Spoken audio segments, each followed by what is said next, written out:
The next recommendation is that you hire infected people. I think that an infected founding team is probably more important than a founding team that on paper has a good background in work experience or education. That people who love the product or service, that's more important than their degrees. It's more important than their work experience.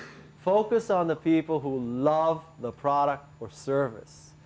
This means fundamentally you ignore what's irrelevant. And in many cases, education and work experience is irrelevant. This is completely contrary to what most VCs will tell you. If you have VCs further on into this course, and if you ask them, well, what are you looking for?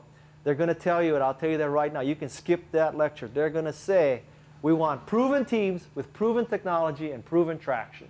In other words, we want people who have founded Cisco, won a Nobel Prize, and they're doing $50 million in revenue. That's an early stage deal for a VC today.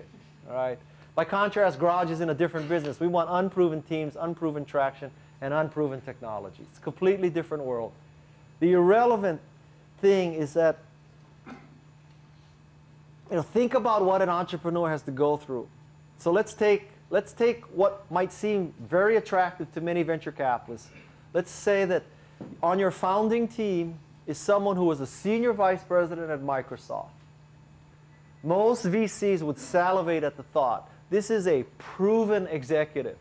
This executive has been with Microsoft for 10 years, has helped Microsoft grow, et cetera, et cetera. But if you peel the layers of the onion one level lower, you would see that that executive, during his or her career at Microsoft, had on average a war chest of $50 billion in Microsoft. During that time frame, they had a market share percentage of roughly 95%. During that person's tenure at Microsoft, that person's greatest fear was the antitrust division of the US Department of Justice. Now you're going to take that proven executive from Microsoft and stick them in a garage with $500,000, zero brand awareness, zero market share. I would make the case that that might not be the ideal hire for you. Okay? Now you may be wondering, why in the world are there diamond rings in this picture? It is because I am living proof of this theory. I graduated from Stanford in a psych degree, as I told you. I attended UC Davis Law School, and when you say you attended a school, it means you didn't finish. I attended 2 weeks, so I really, in fact, I never got started, actually. And after that, I went into the jewelry business. I enrolled the following year in an MBA program at UCLA, and while I was there, I started working in the jewelry business. My first job was literally counting diamonds. So on paper, if you were Apple Computer's recruiter, you said, all right, so we need someone to go out and to convince the most technical audience we have, software developers, why they should write Macintosh software. I don't think the spec would say psych degree, law school dropout, marketing MBA, currently counting diamonds in Los Angeles. That might not be the sweet spot. Okay? But what enabled me to be successful with Macintosh is I loved Macintosh. The scales were removed from my eyes the first time I saw it.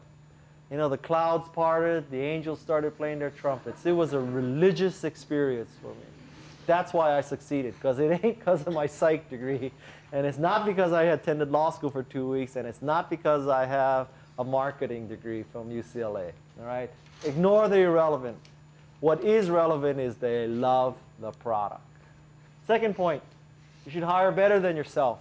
Very difficult for most founders, particularly engineering types, who believe that because of their superior chip speed, that they should be the best salesperson, the best finance person, the best marketing person, and the best engineering person. You need to hire people better than you. A players, by definition, hire A players.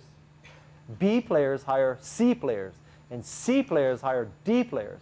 So pretty soon, you'll be surrounded by Z players. Okay? That's what's called the bozo explosion. And what follows the bozo explosion is the layoff. Okay? So avoid the bozo explosion. The third thing is to apply the Stanford Shopping Center test. The way this works is Suppose you're at Stanford Shopping Center. You see someone who's being recruited by your company, who's interviewing at your company. The distance between you and the person when you first see him or her is from me to the back of the room. That person up there has not yet seen me, but I have seen them, or him, or her. So at this point, I have this sort of choices. I can rush over there and say, hi, how are you? I know you're interviewing. Can I tell you more about the company?